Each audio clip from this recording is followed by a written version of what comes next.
शुरुआत से काफ़ी कुछ फैक्ट्स उनके पास हैं, तो मैं एक बार डॉक्टर प्रेम सिंह जी से कहूँगा कि एक बार उन पर विस्तार से एक बार प्रकाश डालें।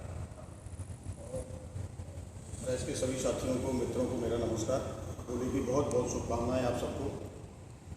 जैसा कि सब लोगों को विदित होगा, क्योंकि आप सब लोग शुरू से हमारे साथ रहे हैं और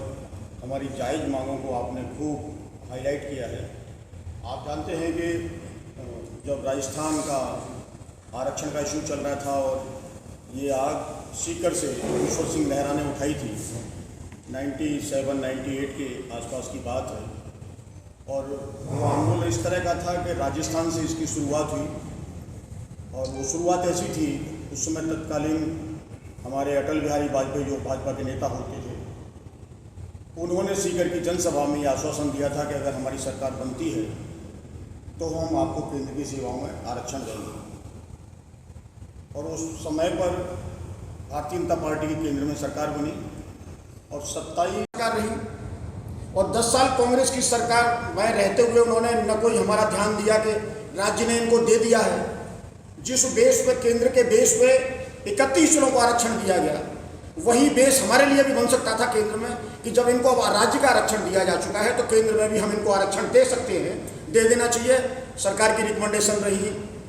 इस बीच में हमारी भाजपा की सरकार आई, वसुंधरा जी ने मेरी रिकमेंडेशन दी कि भाई इनको केंद्र का आरक्षण दिया जाना चाहिए, लेकिन मनमोहन सिंह जी ने नहीं दिया। 5 साल पी गए, दूसरी सरकार उनकी आई, फिर भी नहीं हुआ। 2010 में फिर दोबारा से ये लड़ाई भरतपुर धौलपुर के और जो 8 राज्यों के जाट थे उन्होंने लड़ने का काम किया। और लड़ने के काम में ये रहा कि 2013 में चुनाव से पहले समाज कल्याण, क्योंकि इस पूरे आरक्षण की व्यवस्था को देखता है, उस समय तत्कालीन मुकुल वासनिक जी समाज कल्याण मंत्री हुआ करते थे। उनके बाद शैलजा कुमारी जी समाज कल्याण मंत्री बनी और वो नेगेटिव रिपोर्ट ली और सुप्रीम कोर्ट में ये कहा कि चुनाव से पहले लाभ लेने के लिए इनको आरक्षण दिया गया है और ये रिपोर्ट नेशनल बैकवर्ड कमीशन की नेगेटिव है, तो इनको आरक्षण दिया गया है, वो गलत है। और गलत का पार्ट करते हुए कहीं ना कहीं वो आरक्षण हमारा सुप्रीम कोर्ट से खारिज कर दिया गया। 2014 में हमको 13 में आरक्षण मिला, 14 में सुप्रीम कोर्ट से हमारा आरक्षण चला गया और 15 में अगर हम देखें तो 10 अगस्त 15 को केंद्रीय सेवाओं से सुप्रीम कोर्ट के आदेश के बाद, यह है 10 अगस्त 2015 को जो सुप्रीम कोर्ट का ऑर्डर हुआ कि इनको केंद्र की सेवाओं से वंचित किया जाता है, हटाया जाता है। उसके बाद 15-16 में राजस्थान हाई कोर्ट से भरतपुर धौलपुर का आरक्षण भी खत्म कर दिया गया। और फिर आपको पता है कि उस समय पे भी भाजपा की सरकार थी यहाँ, तत्कालीन हमारी माननीय वसुंधरा राजे जी मुख्यमंत्री थी, उन्होंने फिर एक, जैसा अभी डॉक्टर प्रेम सिंह जी ने बताया कि उसमें रिपोर्ट में भी कुछ कमियां रहीं, जिसकी वजह से भरतपुर धौलपुर के जाटों को आरक्षण नहीं मिला और कुछ हमारे यहाँ के जो राजनेता थे, तत्कालीन जो राजनेता थे, उन लोगों की कमी बहुत ज़्यादा इसके अंदर रही, जिसकी वजह से भरतपुर धौलपुर के जाट उस आरक्षण के लाभ से वंचित रहे। निश्चित तौर पर अगर उस समय भरतपुर धौलपुर के जाटों को आरक्षण मिलता तो आज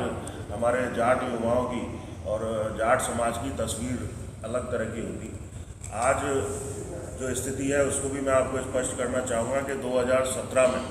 जब भारतीय जनता पार्टी की सरकार राजस्थान में थी, माननीय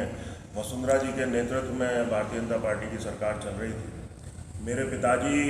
उस सरकार में शामिल थे, उनकी पहल पर ओबीसी आयोग का सरकार द्वारा गठन किया गया और ओबीसी आयोग ने जो उनके मानक हैं, जो कल्चरल आधार पर, आर्थिक आधार पर, सोशल आधार पर सभी जो लीगल इश्यूज़ हैं उनको लेकर एक सर्वे,